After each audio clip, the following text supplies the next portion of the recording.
There it goes. Thank you for listening to WABC. We need to interrupt regular programming to activate the emergency alert system. Please stand by.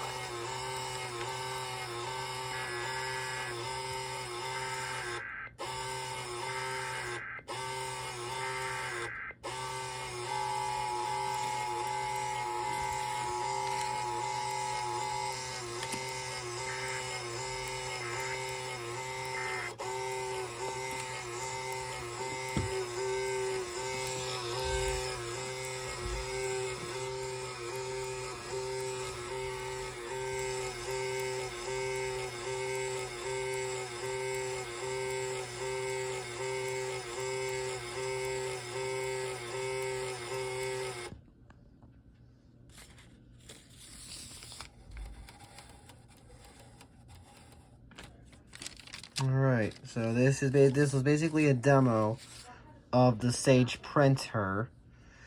And this is basically what the log looks like once it receives an alert and then once it sends the alert. So yeah, guys, and I actually may consider keeping my printer on because it's not as loud anymore as it was before. And I think it just looks pretty cool once the Sage actually gets stuff. So yeah, guys, once again, this is a Sage EAS Endec model 1822 printer demo.